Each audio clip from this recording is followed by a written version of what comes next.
Okay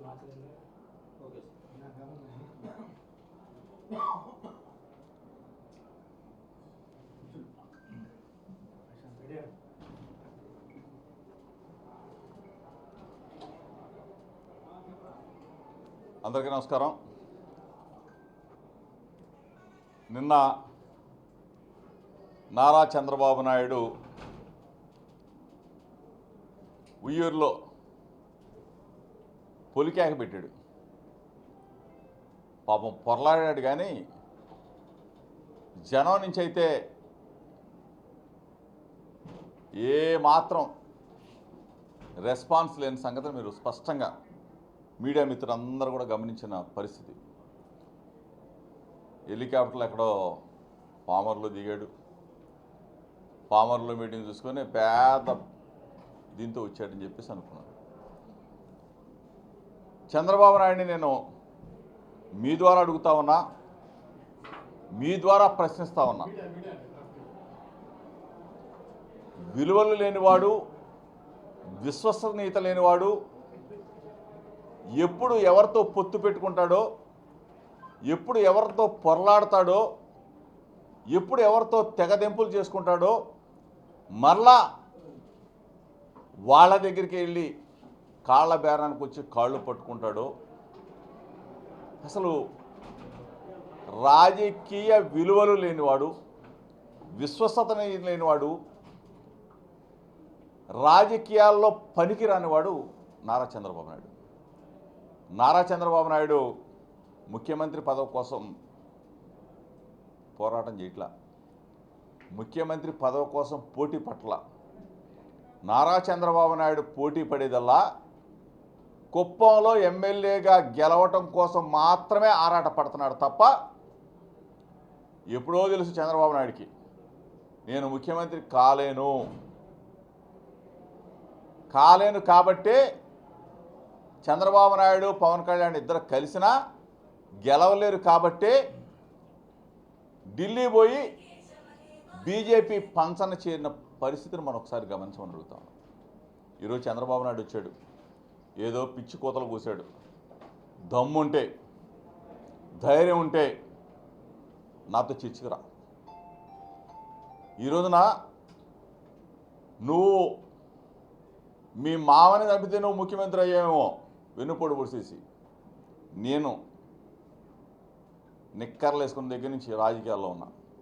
Krishna జిల్లాలో యువజన కాంగ్రెస్ దగ్గర నుంచి వంగవీటి మోహన రంగ అనుచరుడిగా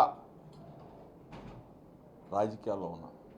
యునైటెడ్ ఇండిపెండెంట్స్ స్టూడెంట్స్ ఆర్గనైజేషన్ నుంచి రాజకీయాల్లో ఉన్నా. నేను నా స్వయం శక్తితో రాజశేఖర రెడ్డి గారి మనసు గెలుచుకున్నా, జగన్ అన్న పక్కన చోటు సంపాదించుకున్నా. అంతేగాని నీలాగా దొడ్డిదారిన ముఖ్యమంత్రి పదవి చేయలా. మంత్రిగా ఎదిగానంటే నా స్వశక్తి.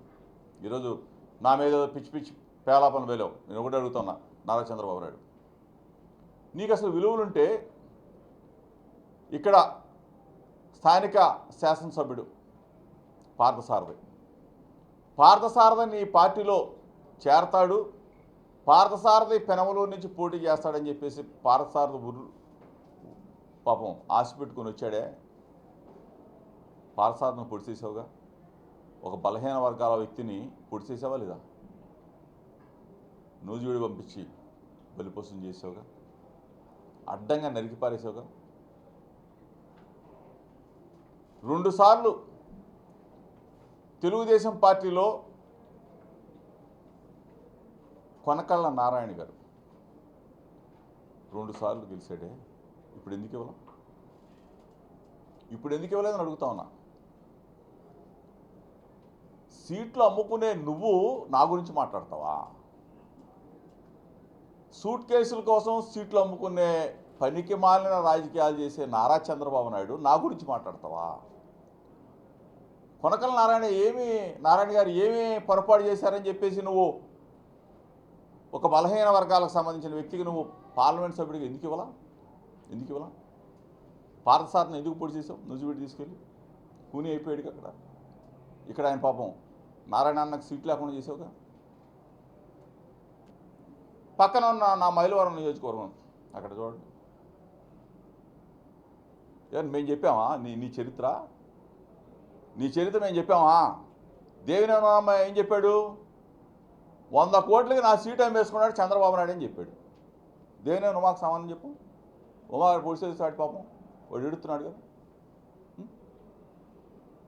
ఈ బోడే ప్రసాద్ వీడు పనికిరాడు, వీడు అసలు చేతకాని వాడు, వీడు కాల్మనీ సెక్స్ రాకెట్లో ఉన్నాడు, వీడు అసలు దేనికైనా పనికిరాడు, అసలు సర్వేల్లో లేడు అని చెప్పేసి వీడిని పక్కన పెట్టావు పాపం. 2 నెలల పాటు వీడిని ఏడిపించావే, కళ్ళేమని నీళ్ళు పెట్టుకున్నాడే. ఇతను కాదు పాప మా కుటుంబ సభ్యులందరూ ఏడ్చారే. ఎంతమందిని నువ్వు మోసం చేస్తావు చంద్రబాబు నాయుడు? ఈ బోడే ప్రసాద్ అసలు పనికిరాడు, అసలు 2 నెలలు పక్కన పడేసావు తీసుకెళ్ళి. నువ్వు వచ్చి ఆ పక్కన బోడే ప్రసాద్ని పెట్టుకొని ఈ పక్కన ఎవరు పాపం పార్థసారథిని ఇవి పొడి చేసిన వాళ్ళందరినీ పెట్టుకొని పాపం నువ్వు మీటింగ్ పెడతావు. అది మళ్ళీ నా మీద దమ్ముంటే రా. ఈరోజు నేను ఒకటే చెప్తా ఉన్నాను, విలువలతో రాజకీయం చేస్తాను. మా లీడర్ జగన్మోహన్ రెడ్డి గారు విలువలు గలవాడు, విశ్వసనీయంగా అదే కోవలో మేము ఉన్నాం. ఈ కృష్ణా జిల్లాలో రాజకీయాలు చేస్తూ ఉన్నామంటే ఇక్కడ పుట్టాం. ఎక్కడి నుంచి అయినా గెలవగలిగే సత్తా జోగి రమేష్కి ఉంది కాబట్టే ఆ రోజున డాక్టర్ వైఎస్ రాజశేఖర రెడ్డి గారు, ఈ రోజున మా జగన్ అన్న పెనమలూరులో ప్రజలు ఆదరించారు. ఆల్రెడీ ఈ పాటికే నన్ను వాళ్ళ గుండెల్లో స్థానం ఇచ్చారు. ఆల్రెడీ నా గెలుపు సునాశనం అయిపోయింది. ఈరోజు నువ్వేం మాట్లాడతావు? సొల్లు కబుర్లు చెప్తావు వచ్చి. ఉయ్యూరు వచ్చి సొల్లు కబుర్లా? జోగి రమేష్ అది చేశాడు ఇది చేశాడు జోరేగా ఏంది? నీ అంత పనికి మాలినోడు ఎవడున్నాడా? పాపం మసీదుల్లో పాపం ప్రార్థనలు చేసుకుంటా ఉంటే అక్కడ కనీస జ్ఞానం ఉందా, బుద్ధి ఉందా చంద్రబాబు నాయుడు నీకు? మసీదుల్లో ప్రార్థనలు చేసుకుంటా ఉంటే నువ్వు అక్కడికి వచ్చి మీటింగ్ పెడతావా? అందరూ కూడా ముస్లిం మైనార్టీలు అందరూ కూడా తిట్టుకోవట్లేదు నువ్వు ముస్లిం మైనార్టీలకు అండా. సిగ్గుందరా బాబు నీకు అసలు? 2014 నుంచి 19 దాకా నీ మంత్రివర్గంలో ముస్లిం మైనార్టీ లేని క్యాబినెట్ స్వతంత్రం వచ్చిన తర్వాత, రాజ్యాంగ వ్యవస్థలో మన ఎన్నికలు స్టార్ట్ అయిన తర్వాత ముస్లిం మైనార్టీ లేని క్యాబినెట్ ఏదైనా ఉందంటే ఈ నారా చంద్రబాబు దుర్మార్గమైన పరిపాలనలోని ఈరోజు మేము గర్వంగా చెప్తాం. మా లీడర్ మా జగనన్న మా మైనార్టీ అన్నలకి గుండెల్లో స్థానం ఇచ్చాడు, ప్రేమనిచ్చాడు. 7 అసెంబ్లీ స్థానాల్లో అభ్యర్థులను నిలబెట్టాం. ఆ అభ్యర్థులందరూ కూడా 7 కూడా అసెంబ్లీలో అడుగు పెట్టబోతూ ఉన్నారు, గెలిపించబోతూ ఉన్నారు. అసలు నువ్వు మైనార్టీల గురించి నువ్వు మాట్లాడతావా? అసలు నీకు హక్కు ఉందా? ముస్లిం మైనార్టీల గురించి మాట్లాడే హక్కు ఈ చంద్రబాబు నాయుడు అనేవాడికి ఉందా? ఎస్సీలు ఏమన్నావు? ఎస్సీల్లో పుట్టాలనుకుంటారని చెప్పి మాట్లాడి ఈ పనికి మాలిన వాళ్ళకి ఎస్సీలు ఓట్లు వేయాలా? బీసీలు తోకలు కట్ చేస్తానన్న ఈ చంద్రబాబు నాయుడికి తోకలు ఇప్పుడే కట్ చేశాడు కదా, నేను చెప్పాను కదా. పాదసార తోక కట్ చేశాడు, కొనకల నారాయణ తోక కట్ చేశాడు. అందరిని కూడా పొడిచిపాడేస్తుంటే నీకెట్లా ఓట్లేస్తారా బాబు? జనం మొత్తం 1 సైడ్ వార్. జగనన్న పక్షాన ఉన్నారు ఎస్సీ, ఎస్టీ, బీసీ, మైనార్టీలు, కాపులు, అగ్రవర్ణ నిరుపేదలు మొత్తం కూడా జగనన్న పక్షాన ఉన్నారు. ఎవరు కాపు నాయకుడు? ఎవరు? ముద్రగడ పద్మనాభం గారు బేషరతుగా వచ్చి జగన్మోహన్ రెడ్డి గారు శబాష్ అని చెప్పేసి పార్టీలో చేరి ఈరోజు ఒకటే అందరూ కూడా జగనన్న పక్షాన ఉన్నారు. చంద్రబాబు నాయుడు మళ్ళా సాపా దిండు సర్దుకొని ఆఖరికి కుప్పంలో కూడా కుదేలైపోతున్నాడు, ఓడిపోతున్నాడు. ఇది జరిగి తీరబోతా ఉంది. పెనమలూరు గడ్డ మీద వైఎస్ఆర్ కాంగ్రెస్ పార్టీ జెండాను ఎగరవేయబోతా ఉన్నాం. బ్రహ్మాండమైన మెజార్టీతో పెనమలూరులో గెలవబోతా ఉన్నాం. ఓకేనా?